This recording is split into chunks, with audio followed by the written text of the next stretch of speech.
사람들은 공포라고 하면 귀신이나 괴담을 먼저 떠올리지만 진짜 무서운 건 사람이다.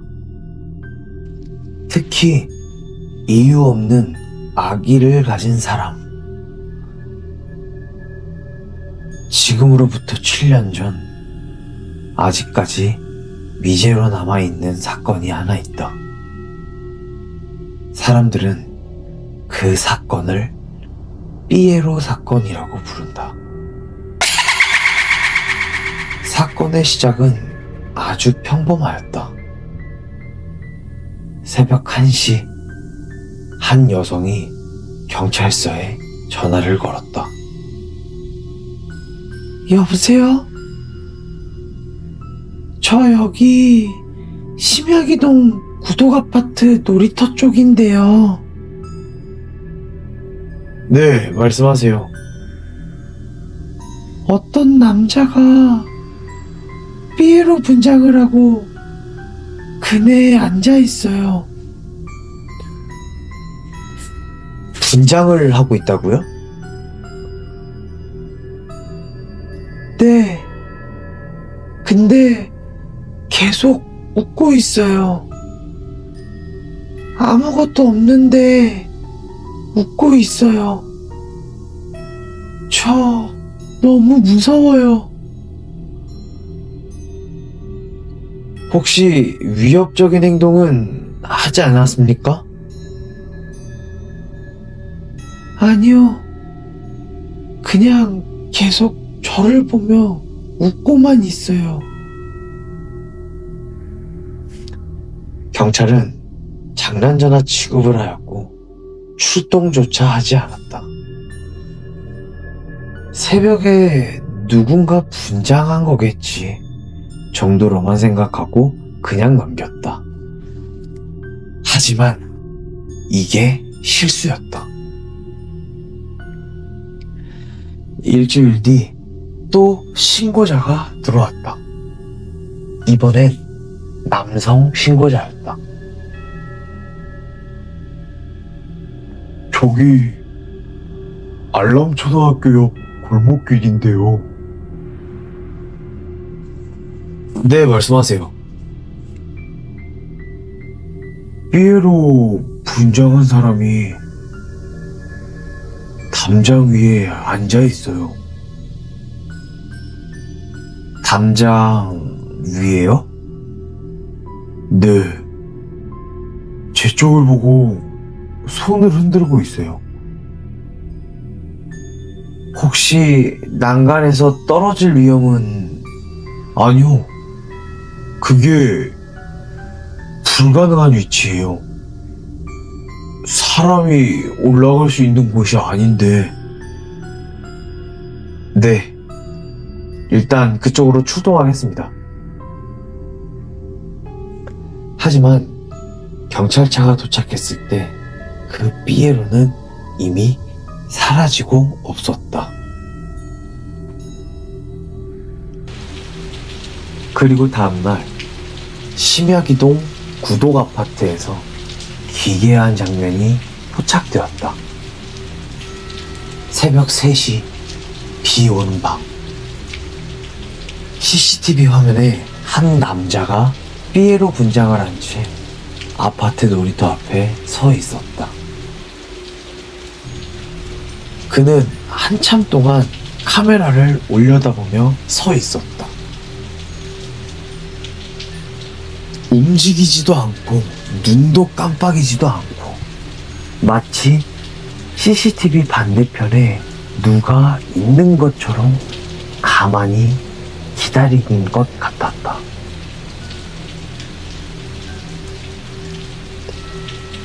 야, 저거 뭐야? 저 분장 미쳤네. 신고할까? 근데 가만히 있는데? 뭐 굳이 그럴 필요가 있을까? 야, 너가 확대해서 봐봐. 왜? 입술 피 흘리는 것 같지 않냐? 동료의 이야기를 듣고 확대를 해보니 피에로의 입가가 마치 찢어진 듯 벌어져 있었고 꼭 피 같은 액체가 흐르고 있었다. 경비원이 신고를 하기도 전에 피에로는 CCTV 속에서 사라졌다. 그 이후로 심야기동 전체가 공포에 휩싸였다.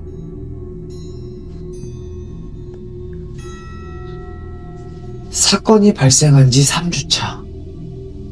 첫 실종자가 생긴 건 구독 아파트였다. 피해자는 21살 여성.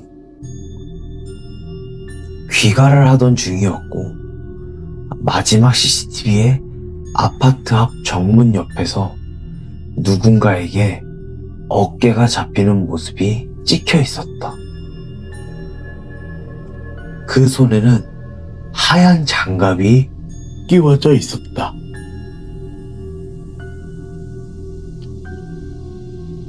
그날도 늦게 들어온다고 했어요. 술 한잔 했다길래 그냥 들어가라고 했고, 그런데 평소 서로 앙심을 가졌다거나 그런 사람 없었습니까? 아니요. 근데... 네, 말씀해 주세요. 그 애가 며칠 전부터 새벽마다 창문 밖에서 누가 웃는 소리를 들었다고 했어요. 웃는 소리요? 네. 꼭 피에로 웃음소리 같다고 했어요. 두 번째 피해자는 29세 남성으로 아파트 단지 뒤편 작은 공원에서 변사체로 발견되었다. 그리고 그 옆에는 하얀 풍선 하나가 묶여 있었고 풍선 옆에 작은 메모지 하나가 놓여 있었다. 그 메모지에는 검은색 매직으로 글씨가 적혀 있었다.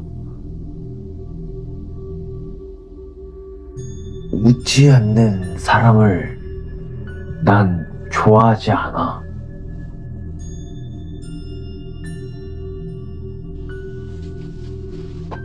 주검 결과 나왔습니다. 사인은 뭡니까? 질식인데 특이한 점이 있어요. 뭔데요? 입을 억지로 벌리는 적이 있어요. 양쪽 입꼬리를 누군가 손을 잡아당겨서 찢으려고 한 것 같습니다. 그럼 웃는 형태를 만들려고 하는 건가요? 네, 강제로요. 형사가 조용히 말하였다.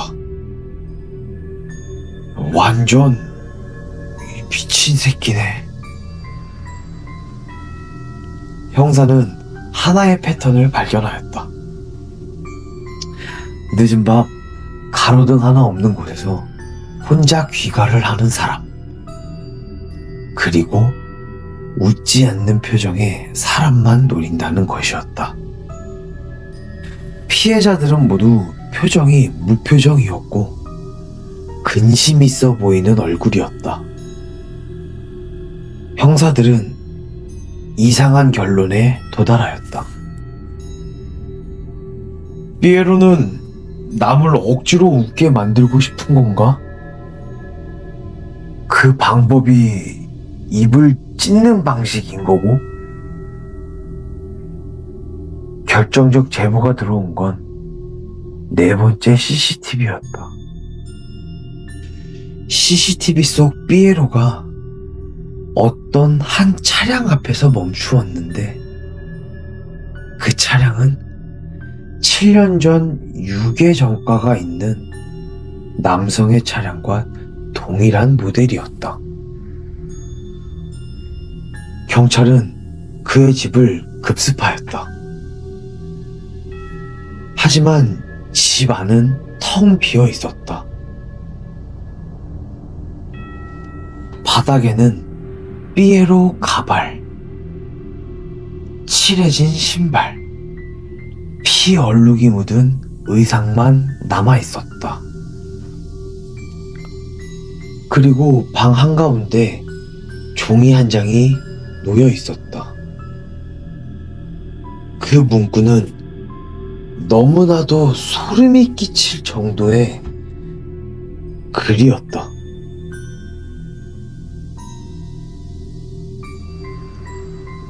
그러던 어느 날 사건이 실시간으로 발생하였다.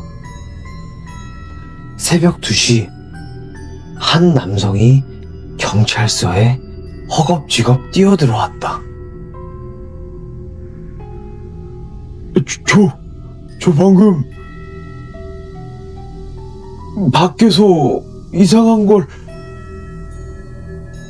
선생님, 진정하시고 천천히 이야기해 주세요.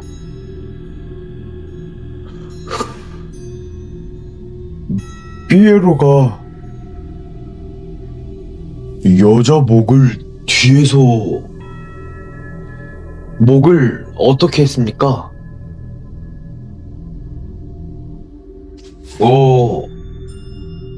입을 억지로 잡고.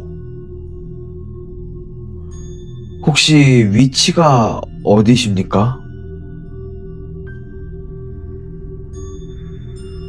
구독역 근처요. 예, 알겠습니다. 바로 출동하겠습니다. 형사들은 급히 출동했지만 도착했을 때 피해자만 쓰러져 있었다. 그리고 삐에로는 또 사라지고 없었다. 피해자는 살아 있었지만 입꼬리는 깊게 찢어져 있었고 의학적으로 영구적 미소근 손상 판정을 받았다. 그녀는 떨리는 목소리로 말하였다.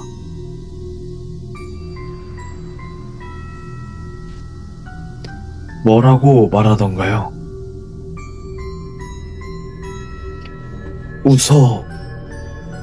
웃으라고.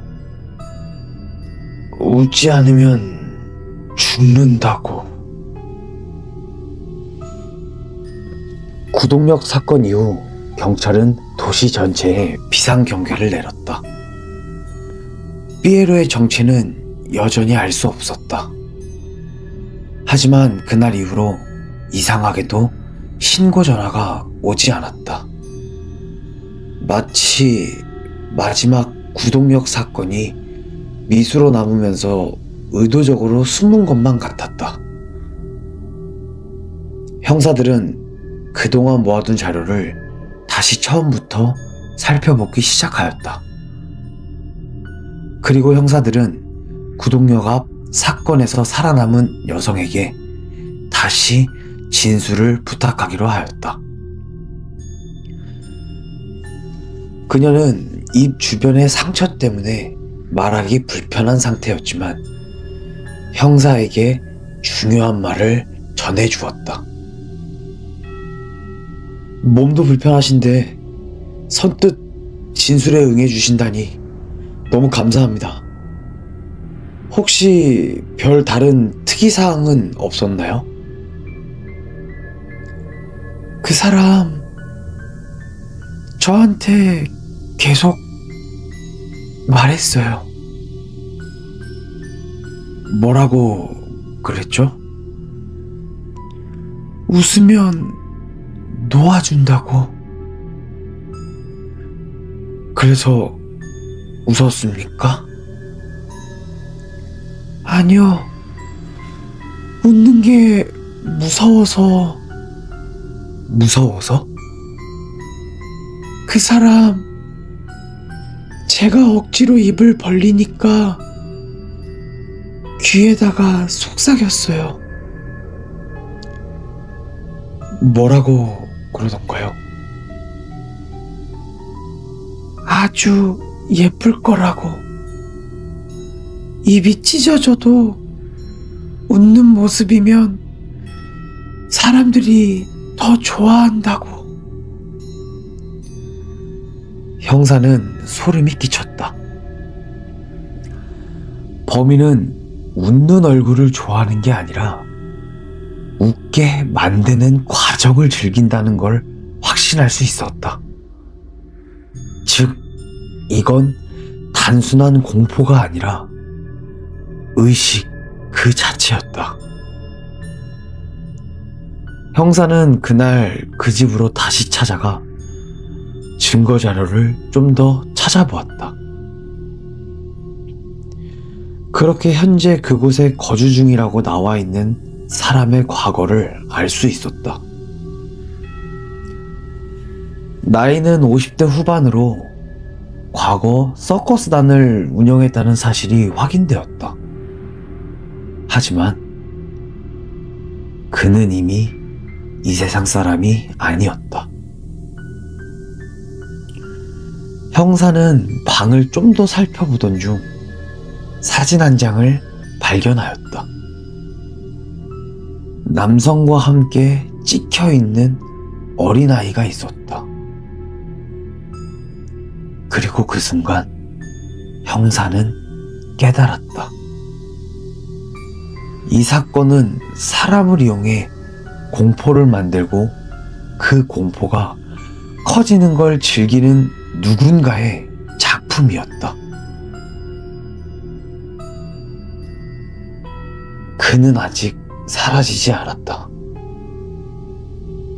그는 누군가가 웃지 않을 때를 기다리고 있을 뿐이다.